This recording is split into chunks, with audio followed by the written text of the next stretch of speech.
Hi friends, welcome to my channel.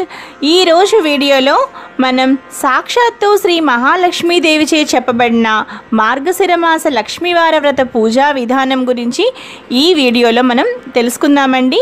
అంతేకాకుండా మార్గశిర మాసంలో స్త్రీలు ఎటువంటి నియమాలు పాటించాలో కూడా మనం చాలా క్లియర్గా ఈ వీడియోలో తెలుసుకుందామండి. ఒకనాడు నారదుడు పరాశరుడు త్రిలోకాలు సంచరిస్తూ సేద తీరటానికి భూలోకంలో ఒక గ్రామానికి చేరుకున్నారు. ఆ సమయంలో ఆ గ్రామంలో 4 వర్ణాల వారు ఇళ్లను ఆవు పేడతో అలికి ముగ్గులు వేశారు. స్త్రీలందరూ తలంటు స్నానం చేసి కొత్త బట్టలు ధరించారు లక్ష్మీ పూజ చేయటానికి.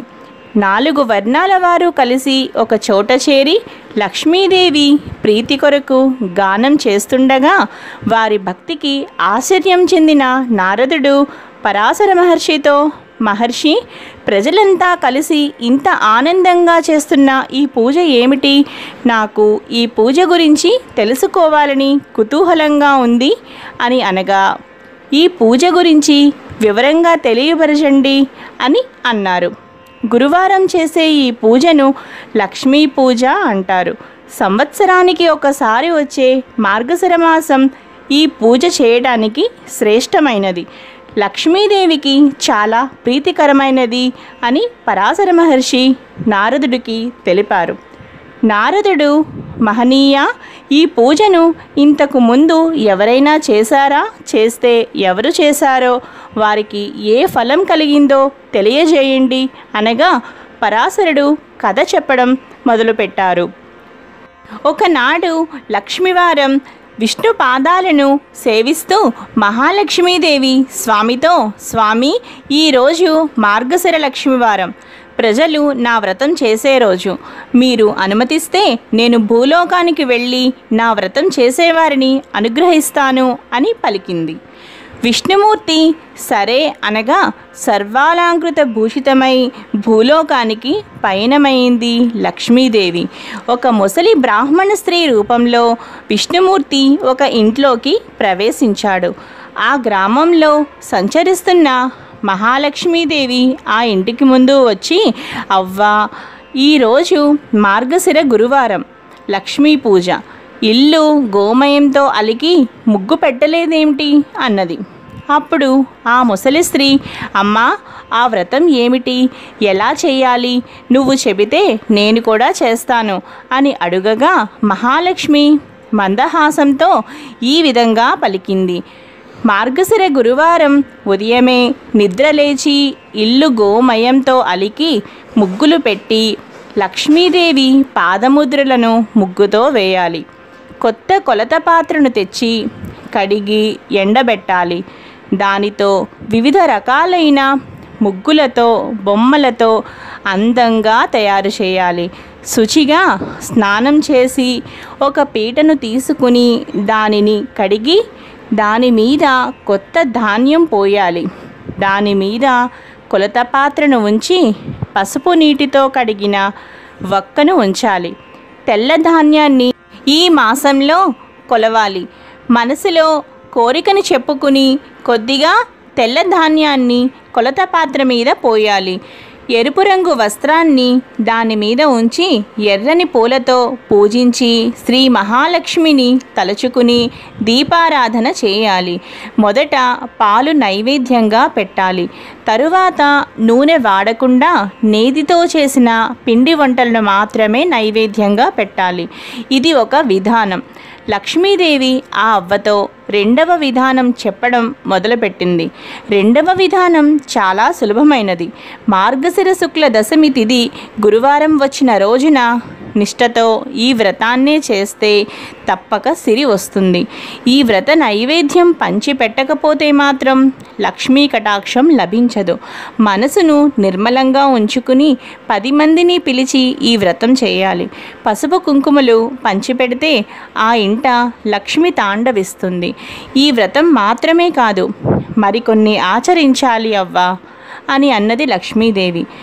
గురువారం ఉదయమే లేచి పొయ్యి బూడిద తీయకపోయినా, ఇల్లు వాకిలి తొడవకున్నా ఆ ఇంట లక్ష్మి నిలువదు. ఏ స్త్రీ గురువారం శుచిగా మడి వస్త్రం ధరించి వంట చేసి పూజ చేస్తుందో ఆ ఇంట లక్ష్మి స్థిరంగా ఉంటుంది. ఏ స్త్రీ గురువారం నాడు పిల్లలను తిడుతుందో, కొడుతుందో, ఇల్లు వాకిలి చిమ్మదో ఆ ఇంట ఒక్క క్షణం కూడా లక్ష్మి ఉండదు. ఏ స్త్రీ సాయంకాలం వేళ గడపకు రెండు వైపులా దీపాలు ఉంచదో ఆ ఇంట లక్ష్మి నిలువదు. అంతేకాదు, ఆ ఇంట ధనానికి కూడా నష్టం కలుగుతుంది. అందువలన అదేవిధంగా గురువారం ఉడకని పదార్థాలు, నిషిద్ధ పదార్థాలు తినే ఇంట, అశుభ్ర ప్రదేశాలలో తిరగడం, అత్తామామలను దూషించడం, సేవించకపోవడం చేసే స్త్రీ ఇంట లక్ష్మి పాదం కూడా పెట్టదు. భోజనం ముందు తరువాత కాళ్ళు చేతులు ముఖము కడగని వారి ఇంట లక్ష్మి కనిపించదు. ఇతరులతో మాట్లాడుతూ ప్రతి మాటకు ఏ స్త్రీ అకారణంగా అసందర్భంగా గట్టిగా నవ్వుతుందో అక్కడ లక్ష్మి ఉండదు. ఏ స్త్రీ అందరి చేత అభిమానింపబడుతుందో, గౌరవించబడుతుందో అక్కడ లక్ష్మీదేవి ఉంటుంది. ఏ స్త్రీ గురువారం దాన ధర్మాలు పూజలు చేయదో, భర్తతో గొడవ పడుతుందో ఆ స్త్రీ పాపాత్మురాలిగా జీవిస్తుంది. గురువారం అమావాస్య, సంక్రాంతి, ప్రతీ నెల సంక్రమణం జరుగుతుంది. ఈ తిథులలో నిషిద్ధ పదార్థాలను తినే స్త్రీ నరకానికి వెళుతుంది. జ్ఞానంతో స్త్రీ పైన చెప్పబడ్డ 3 తిథులలో నిషిద్ధ పదార్థములను తినకుండా నక్తం చేయాలి. అంటే ఒంటిపూట మాత్రమే తింటూ లక్ష్మీదేవిని పూజిస్తుందో ఆ స్త్రీ ఇల్లు ధనధాన్య పుత్ర పౌత్రాదులతో వర్ధిల్లుతుంది.